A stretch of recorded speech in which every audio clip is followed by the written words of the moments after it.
जय हिंद। नमस्कार दोस्तों, मैं धर्मेंद्र आप सभी का स्वागत करता हूं आपके अपने YouTube channel R D science circle में। तो दोस्तों, काफ़ी लंबे संघर्षों के बाद विनोबा भावे यूनिवर्सिटी हजारीबाग द्वारा दूसरे जेनरिक पेपर से संबंधित जो स्पेशल एग्ज़ाम है उसके रिगार्डिंग में जो नोटिस जारी किया गया और इसमें बताया गया है कि जो दूसरा जेनरिक पेपर का जो एग्ज़ाम होगा वो किस तरह से होगा या एग्ज़ाम फॉर्म किस तरह से भरा जाएगा, क्या आपको करना है, ये सारा विषय में जो भी है नोटिस में कुछ ऐसे तथ्य भी शामिल किए गए हैं जो है सो बहुत सारे लोगों को समझ में नहीं आ रहा है और लगातार इस पे सवाल है सो ग्रुप में भी पूछा जा रहा है और पर्सनली मुझे भी फ़ोन कॉल करके पूछा जा रहा है। तो दोस्तों, इस वीडियो में हम सबसे पहले देखने वाले हैं कि जो भी जैसे इस नोटिस में जो ऐसे कुछ लाइन्स या शब्द हैं जिसका अर्थ सबसे पहले हम समझने का मतलब हूबहू इस नोटिस को सबसे पहले हम पढ़ के समझने का कोशिश करेंगे। उसके बाद जो है सो जितना भी ग्रुप में सवाल पूछा जा रहा है कि एग्ज़ाम पैटर्न क्या होगा, सिलेबस क्या होगा, कितने नंबर के एग्ज़ाम होगा, चारों सेमेस्टर का एग्ज़ाम एक ही बार होगा या फिर अलग अलग होगा, पास नहीं किए तो क्या हो जाएगा, फिर ओरिजिनल मार्कशीट में यदि कोई बदलाव नहीं होगा तो इससे क्या कोई दिक्कत हो सकता है या फ़ायदा या नुकसान हो सकता है, एग्ज़ाम फ़ी में क्या कटौती हुई या फिर कितना देना होगा, ये केमिस्ट्री वालों का क्या होगा, ये सभी तमाम जितना भी प्रश्न आप है सो ग्रुप में हमसे पूछते आए हैं या पर्सनल फ़ोन कॉल में पूछते आए हैं, तो ये सभी को हम एक वीडियो के माध्यम से और नोटिस को भी हम पहले हूबहू समझेंगे। सबसे पहले तो आइए नोटिस को समझते हूबहू।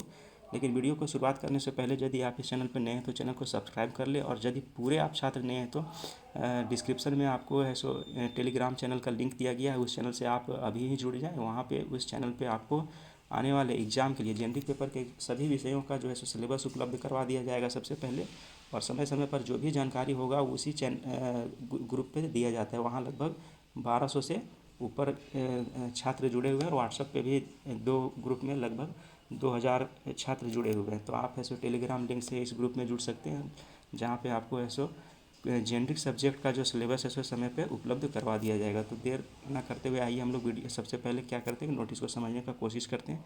नोटिस में आप देख पा रहे होंगे कि स्नातक सत्र 15 से 18 और 19 से 22 तक के सेमेस्टर 1 से लेकर के सेमेस्टर 4 तक के बी ए कोर और बीएससी कोर के परीक्षार्थी को एक ही विषय के जेनरिक विषय का परीक्षा लिया गया था। परीक्षा पार्षद की बैठक जो है सो 15/5/2023 में लिए गए निर्णयानुसार छात्र हित में सेमेस्टर 1 से लेकर सेमेस्टर 4 तक के अतिरिक्त जेनरिक विषय की परीक्षा आयोजित करने का निर्णय लिया गया है।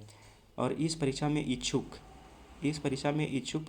परीक्षार्थी ही शामिल हो सकते हैं। सेमेस्टर 6 के अंक प्रमाण पत्र और मूल प्रमाण पत्र में कोई परिवर्तन नहीं किया जाएगा। जेनरिक का अतिरिक्त विषय वह होगा जो संबंधित महाविद्यालय में पढ़ाई होती है एवं सरकार के उन विषयों के संबंधन प्राप्त हो। तो सबसे पहले यहाँ तक हम समझ लेते हैं। यहाँ तक में आप लोग का जो प्रश्न है जहाँ से आप लोग समझ नहीं पा रहे हैं उसी को सबसे पहले हम समझने का कोशिश करते हैं। तो सबसे पहले यहाँ पे आप देख लीजिए कि जो है इस परीक्षा में जो है सो इस परीक्षा में इच्छुक परीक्षार्थी सम्मिलित हो सकते हैं। तो सबसे पहले ये बात आप समझ लीजिए कि इस परीक्षा में सभी का शामिल होना अनिवार्य नहीं है। जो चाहते हैं कि उनका जेनरिक एग्ज़ाम वो दें, एक पेपर एक्स्ट्रा उनका जुड़े और टीचिंग के करियर लाइन में वो करियर बनाना चाहते हैं, जहाँ दो जेनरिक पेपर है सो मांगा जाता है, वो है सो इस परीक्षा में शामिल हो सकते हैं। तो सबसे पहले ये मिथक को आप क्लियर कर लीजिए कि जो है सो ये एग्ज़ाम कंपलसरी सभी के लिए नहीं है। जो चाहते हैं कि उनके सर्टिफिकेट में 2 जेनरिक पेपर हो वो इस एग्ज़ाम में शामिल हो सकते हैं, अन्यथा किसी प्रकार का, चूँकि देखिए इच्छुक के साथ साथ अगला लाइन ये भी जोड़ दिया गया है, जैसे आप देख पा रहे होंगे यहाँ पे कि सेमेस्टर 6 का अंक प्रमाण पत्र और मूल प्रमाण पत्र में किसी प्रकार का कोई परिवर्तन नहीं किया जाएगा। तो जो एग्ज़ाम देंगे और जो नहीं देंगे, जो एग्ज़ाम देंगे उनका भी प्रमाण पत्र जो भी है, जैसे सेमेस्टर ग्रेजुएशन का मार्कशीट मिल चुका है और डिग्री मिल चुका है, और जो एग्ज़ाम दे चुके हैं और जो देंगे दोनों का जो है सो जो मिल चुका है उसमें किसी प्रकार का कोई परिवर्तन नहीं होगा। और इसीलिए परिवर्तन नहीं होगा कि जो एग्ज़ाम देंगे या नहीं देंगे दोनों में से किसी को कुछ वैसा नुकसान नहीं होगा। तो इस बात को आप पहले समझ लीजिए कि ये पूरी है सो आपके इच्छा पर निर्भर करता है, और इसीलिए जो है कि आपके सेमेस्टर 6 का जो मूल प्रमाण पत्र और अंक प्रमाण पत्र में जैसे किसी प्रकार का कोई परिवर्तन नहीं किया जाएगा। चूँकि जैसे अगर परिवर्तन कर दिया जाएगा तो जो छात्र इस परीक्षा में शामिल होंगे उनका मार्कशीट और डिग्री अलग हो जाएगा, और जो शामिल नहीं होंगे उनका मार्कशीट और डिग्री अलग हो जाएगा। तो एक ही सेशन में 5 छात्रों का डिग्री और मार्कशीट अलग हो जाना भी अपने आप में एक सवाल खड़ा करने जैसा बात हो जाता है। तो इसीलिए इसमें है सो मूल प्रमाण पत्र और जो है सो अंक प्रमाण पत्र में किसी प्रकार का कोई बदलाव नहीं किया जाएगा। तो जब बदलाव नहीं किया जाएगा तो क्या संभावना है, क्या होगा, तो यहाँ पे आप लोग को क्या है कि एक एकदम अलग से मार्कशीट ही दे दिया जाएगा, जिसमें आपको 4 जो है सो जेनरिक सब्जेक्ट का जो है सो जोड़ के आपको अंक प्रमाण पत्र दे दिया जाएगा। और ये जेनरिक पेपर जिस परीक्षा में जैसे जहाँ जेनरिक दूसरा मांग होगा वहाँ पे आप इस मार्कशीट को दिखा सकते हैं और इसको दिखा करके आप है सो अपनी योग्यता बना सकते हैं। इसके अलावा जहाँ पे यदि आपको दूसरा जेनरिक पेपर का ज़रूरत नहीं है, वहाँ पे आप एक सेमेस्टर 6 का जो मूल प्रमाण पत्र पहले मिला है आप उसी से ही काम निकाल सकते हैं। तो ये बात क्लियर समझ में आ जाना चाहिए कि जहाँ जेनरिक का ज़रूरत होगा वहाँ पे अभी जो इस एग्ज़ाम के बाद जो आपको मार्कशीट मिलेगा उसे आप दिखाएंगे, और जहाँ ज़रूरत नहीं लगेगा वहाँ आप इस वाला मार्कशीट को आप ऐसो हाइड करके जो मूल प्रमाण पत्र आपको पहले मिल चुका है उसी से आप काम चला सकते हैं। तो 2 बातें यहाँ पे है। सबसे पहले ये इच्छा पर है, कंपलसरी सभी के लिए नहीं है, और इच्छा पर है इसीलिए जो है सो सेमेस्टर 6 के अंक प्रमाण पत्र और मूल प्रमाण पत्र में किसी प्रकार का कोई परिवर्तन यहाँ करने जैसा बात नहीं है।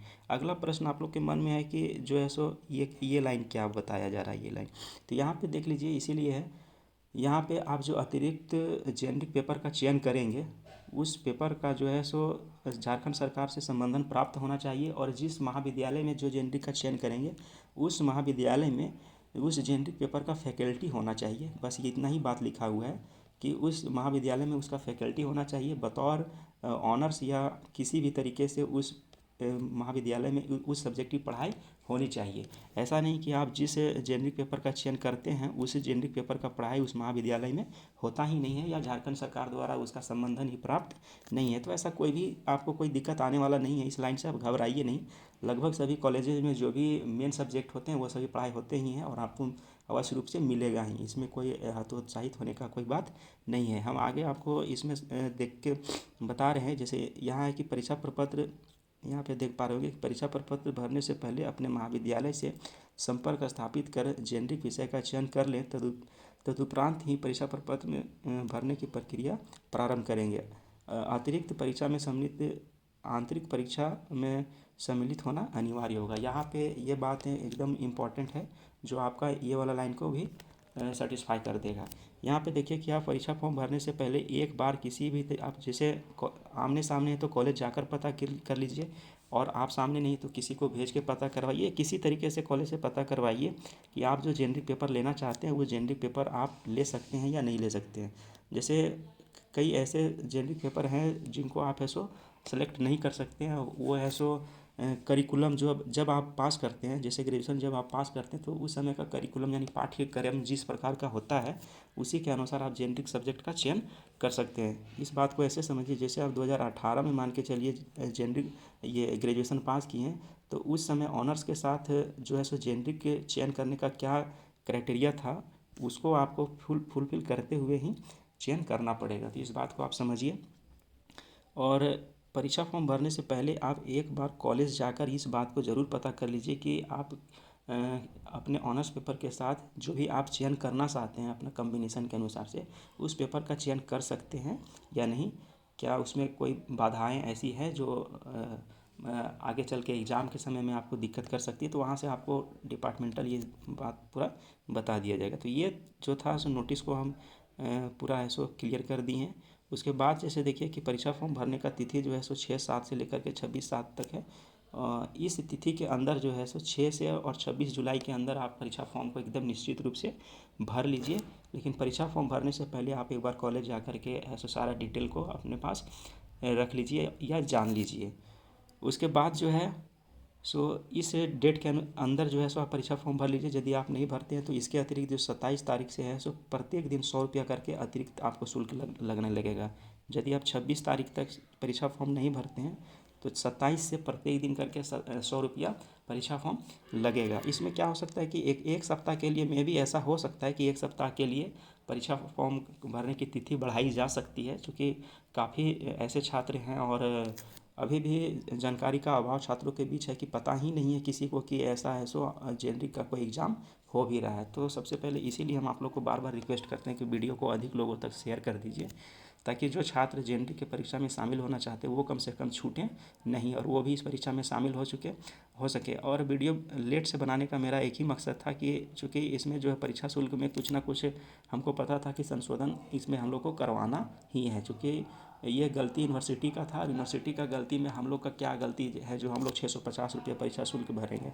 तो इसमें आप लोग एक बात जान लीजिए कि परीक्षा शुल्क जो पहले वाला नोटिस जारी हुआ उसमें 650 रुपये रखा गया था, लेकिन अभी जो रिवाइज नोटिस जारी किया गया है उसमें आप देख पा रहे होंगे कि 250 रुपया परीक्षा शुल्क चारों सेमेस्टर के लिए रख दिया गया है। तो ये एकदम मिनिमम फी रखा गया है, इसीलिए अधिक से अधिक छात्र इसमें शामिल भी होंगे। तो आप कोशिश करेंगे कि जो छात्र को इस न्यूज़ से मतलब पता ही नहीं है उनके तक ये वीडियो आप पहुंचाइए, ताकि वो भी इस परीक्षा में शामिल हो सके और भविष्य में कभी भी दूसरा जेनरिक पेपर से संबंधित उनका मामला नहीं फंसे।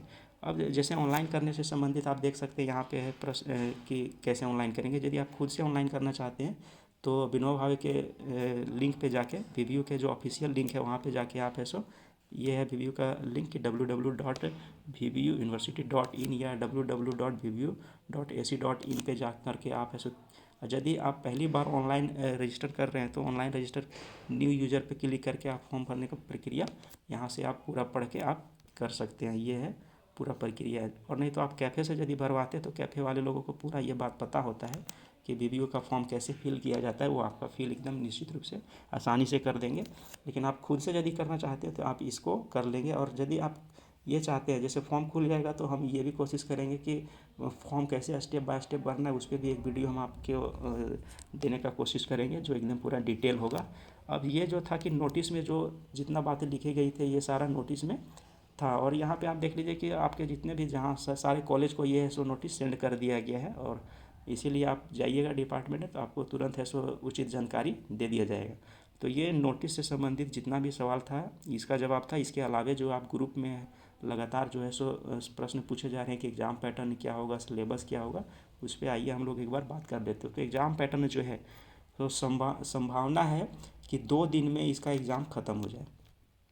फर्स्ट मतलब कि पहला पाली और दूसरा पाली करके 2 दिन में 4 पेपर का एग्ज़ाम है सो इसका ख़त्म हो जाएगा, ऐसा मुझे संभावना लग रहा है। या नहीं तो अगर एग्ज़ाम जो है सो ये चूँकि स्पेशल एग्ज़ाम है किसी के साथ लिया नहीं जा रहा है तो इसका जो है सो एग्ज़ाम एक साथ होने का बहुत ज़्यादा संभावना है कि चारों सेमेस्टर का जो है सो एक एग्ज़ाम एक साथ हो जाए, ऐसा संभावना है। चारों सेमेस्टर का जो एग्ज़ाम है एक साथ हो जाए, ये इसका बहुत ज़्यादा संभावना है। अब जैसे सिलेबस है तो सिलेबस के लिए हम लोग है सो यूनिवर्सिटी से बात की है कि सिलेबस जो है सो रिड्यूज सिलेबस जारी किया जाए। जो भी सिलेबस है वो रिड्यूज में फॉर्म में जारी किया जाए, क्योंकि छात्र पढ़ना छोड़ चुके हैं तो पढ़ाई छूट गया है तो उतना लंबा चौड़ा सिलेबस वो पढ़ के पास नहीं कर पाएंगे। तो एग्ज़ाम में यही है कि एग्ज़ाम चारों का लगभग एक साथ होने का चांस है, और सिलेबस जो है वो रिड्यूज में हर सब्जेक्ट का जो सिलेबस है सो आपको ग्रुप में भी और चैनल में देने का संभावना होगा। अब परीक्षा कितना नंबर का होगा, तो जेनरिक जैसे 100 नंबर का होता है उसी तरह से 100 नंबर का ही एग्ज़ाम होगा। 100 नंबर का ही एग्ज़ाम होगा। प्रैक्टिकल वाले सब्जेक्ट में आपको प्रैक्टिकल भी देना पड़ेगा और कॉलेज में जा कर के आपको इंटरनल भी देना पड़ेगा। जी यहाँ से आप नोटिस में भी आप देख पा रहे हैं वहाँ पे कि आंतरिक परीक्षा जो है इंटरनल परीक्षा देना अनिवार्य बताया गया है। तो आपको इंटरनल भी 20 नंबर का या जो भी होगा इंटरनल कॉलेज के थ्रू वो देना पड़ेगा, और प्रैक्टिकल यदि सब्जेक्ट होगा तो प्रैक्टिकल भी देना पड़ेगा। उसके बाद इंटरनल और प्रैक्टिकल के बाद जो नंबर बच जाता है 100 होने में, उस जैसे अधिकतर 70 नंबर का ऐसा होता है या 60 नंबर का होता है, तो ये इतना नंबर का जो है सो आपको थ्योरी में एग्ज़ाम देना होगा। और एग्ज़ाम मोड ऑफ एग्ज़ाम जो है वो सब्जेक्टिव टाइप का ही होगा। मोड ऑफ एग्ज़ाम जो है ये आप जान लीजिए कि सब्जेक्टिव टाइप का ही होगा एग्ज़ाम। ये बात हो गया कि एग्ज़ाम पैटर्न, सिलेबस और कितने मार्क्स का होगा, मोड ऑफ एग्ज़ाम क्या होगा, तो सब्जेक्टिव होगा। और उसके बाद है कि चारों सेमेस्टर का एग्ज़ाम कब होगा, तो हम तो बता दिए कि एक ही बार है। और पास नहीं किए तो अगला सवाल किन्हीं का था कि पास नहीं किए, तो ऐसा देख लीजिए सिलेबस एकदम रिड्यूस करके आप लोग को दिया जा रहा है तो लगभग सभी छात्र इसमें पास ही करेंगे। और हम तो कई बार ये तो दावा नहीं कर सकते हैं क्योंकि ये तो एक अलग कंसेंट हो जाता है, लेकिन मैं ये अपने तरफ से कह सकता हूँ कि 100% इसमें रिजल्ट रहेगा। कोई भी छात्र फेल होने जैसा बात नहीं है। यदि वो कॉपी में कुछ भी लिखते हैं या थोड़ा भी पढ़ के मेहनत करके जाके एग्ज़ाम लिखते हैं तो 100% इसका रिजल्ट रहेगा, कोई भी फेल नहीं करेंगे। और अगला सवाल था कि ओरिजिनल मार्कशीट में यदि चेंज नहीं होगा तो इसमें क्या कोई दिक्कत तो आगे चल के नहीं होगा। तो देखिए हम तो यही बोल रहे हैं कि जहाँ भी दूसरा जेनरिक पेपर जो है दिखाने का ज़रूरत पड़ेगा वहीं पे आप इस मार्कशीट को दिखाइएगा, शो कीजिएगा। नहीं तो इसको जहाँ ऐसा एग्ज़ाम जहाँ पे जेनरिक का मामला नहीं है वहाँ पे आप इस मार्कशीट को हाइड कर सकते हैं, इसे आप दिखाने का कोई ज़रूरी नहीं है। और चूँकि मान्यता का बात है तो देखिए ये जो है सो एग्ज़ाम ले करके मार्कशीट जारी करना यूनिवर्सिटी का ही काम है। आप इस बात को डिटेल से एक बार समझ लीजिए कि जो है सो सर्टिफिकेट जारी करने वाला बॉडी होता है, वेरिफिकेशन भी सर्टिफिकेट का वही करता है। जैसे मान के चलिए कि अगर हम कोई सर्टिफिकेट जारी कर रहे हैं और बाद में अगर वेरीफाई होगा तो किससे पूछा जाएगा? हमसे ही पूछा जाएगा कि क्या ये सर्टिफिकेट आप ही जारी किए हैं? अगर हम कहेंगे कि हाँ हम जारी किए हैं और हम एक ऑथराइज बॉडी हैं तो फिर इसको मान लिया जाएगा कि हाँ ये सही है। लेकिन अगर कोई पूछता है हमसे कि क्या ये सर्टिफिकेट हम आप ही जारी किए हैं और हम बोलेंगे नहीं हम ये सर्टिफिकेट जारी नहीं किए हैं, तब इसका वैलिडिटी रद्द होने जैसा कोई बात या सवाल उठता है। तो आप ये मान के चलिए कि यूनिवर्सिटी अपने सारा नियम को फॉलो करते हुए जो भी है एकेडमिक काउंसिल से पास करवाते हुए, राज्यपाल से कंसेंट लेते हुए, कुलपति और जितना सिंडिकेट मेंबर है या यूनिवर्सिटी मेंबर है सभी का बैठक करवाते हुए ये एग्ज़ाम करवाने के बाद करवाइए। तो इसमें आपको किसी प्रकार का कोई भविष्य में दिक्कत मुझे नहीं लगता है कि होने वाला है। ये अगर होगा तो फिर यूनिवर्सिटी के ऊपर ही सवाल उठेगा, तो वो तो खुद अपना चाहता होगा कि हम किसी न किसी तरीके से अच्छा करके ही छात्रों को डिग्री देने का काम करें। तो इसमें ज़्यादा घबराने लायक बात कोई नहीं है। उसके बाद है कि एग्ज़ाम फ़ी के बारे में सवाल पूछा जा रहा था, तो आप देख पा रहे हैं कि पहले 650 था, वो तो अब घट करके 250 में कन्वर्ट हो गया है, 250 में कन्वर्ट हो गया है। तो ये अब एकदम मिनिमम है, पर सेमेस्टर करके 50 रुपया फ़ी पड़ रहा है आपका एग्ज़ाम का और 50 रुपया जो है सो एग्ज़ाम फॉर्म का पड़ रहा है। तो ये बात था एग्ज़ाम फ़ी के लिए। उसके बाद अगला सवाल था कि केमिस्ट्री वालों का क्या होगा। चूँकि देखिए हम लोग केमिस्ट्री वालों के लिए स्पेशल एक आवेदन दिए थे यूनिवर्सिटी में कि जो है सो हम लोग को 2 सेमेस्टर बॉटनी और 2 सेमेस्टर जूलॉजी हो जाए। तो चूँकि केमिस्ट्री वालों के साथ जो है सो बॉटनी प्लस जो है सो जूलॉजी का ही कॉम्बिनेशन टीजीटी में मांगा जाता है। तो इसके लिए भी आवेदन दिए थे, लेकिन पता नहीं इस पर कोई मुझे नहीं दिख रहा है कि कोई सुनवाई होता है। तो इसमें एक ही रास्ता हो सकता है कि केमिस्ट्री ऑनर्स के साथ जिनका मैथ जेनरिक रहा है वो फिज़िक्स ले लें, या जिनका फिज़िक्स जेनरिक रहा है वो मैथ ले लें। तो कम से कम इतना हो सकता है कि आपका पीसीएम में ग्रेजुएशन हो जाएगा, तो आप टीजीटी में, झारखंड टीजीटी में नहीं हो, लेकिन अदर स्टेट का टीजीटी में पीसीएम का कॉम्बिनेशन टीजीटी में मांगा जाता है। कम से कम आप वहाँ पे एलिजिबल हो जाएंगे। तो जिनका केमिस्ट्री ऑनर्स है वो फिज़िक्स और मैथ का कॉम्बिनेशन कर लें, या फिर जिनका केमिस्ट्री के साथ मैथ है वो फिज़िक्स का कॉम्बिनेशन कर लें, तो ज़्यादा बेहतर होगा मेरे अनुसार। और इसके बाद भी आप है सो स्वतंत्र हैं कि आप ले सकते हैं, ये बात है सो आप कॉलेज में जाके पता कर लें कि आप कौन सा जेनरिक ले सकते हैं या नहीं ले सकते हैं। लेकिन ये एक बात है, और हम ये भी बात बोले थे कि पीसीएम अगर आपका रहता है तो भविष्य में आप, ये एक बात हो सकता है कि जैसे हरियाणा और DSSB में लागू है एनी 3 ऑफ द फॉलोइंग का क्राइटेरिया, उस पर भी हम लोग है सो जेएसएससी को एक आवेदन देने का काम करेंगे कि जिसमें वो है सो ये हम लोग करते हुए ये लागू करने का काम करें। अगर ऐसा हो सकता है तब का बात कर रहे हैं। अगला सवाल किन्हीं का था कि जेनरिक पेपर का जो इम्पोर्टेंस कौन सा एग्ज़ाम में है। तो हम तो कई बार पहले से बोलते आ रहे हैं कि जेनरिक पेपर का एग्ज़ाम लगभग ज़्यादातर जो है सो टीचिंग के पोस्ट में है, उसके अलावा और कहीं कहीं है रिसर्च वगैरह में, पीएचडी वगैरह इंट्रेंस में भी है, कहीं कहीं ऐसा देखा गया है। तो लेकिन ज़्यादातर जो है वो टीचिंग के पोस्ट में है ये जेनरिक का मामला। तो यदि और टीचिंग में भी ज़्यादातर जो है सो देखा जाए तो मिडिल स्कूल टीचर और ये हाई स्कूल टीचर में टीजीटी में अधिकतर देखा गया है। तो ये बात है कि उसके बाद है कि बीबीएमक्यू में भी होगा कि नहीं। तो देखिए बीबीयू रांची में हुआ, रांची यूनिवर्सिटी में हुआ, बीबीयू में हुआ, तो बीबीएमकेयू में भी एकदम निश्चित रूप से ये एग्ज़ाम होगा। आप है सो ग्रुप में बने रहिए या चैनल पे बने रहिए, वहाँ जब भी होगा तो आपको इसमें जानकारी निश्चित रूप से दिया जाएगा। और उसको भी ये एग्ज़ाम लेना ही होगा, क्योंकि वहाँ भी है सो बोला गया है कि अगस्त में एग्ज़ाम लिया जाएगा, ऐसा वहाँ से भी नोटिस निकल के आया है।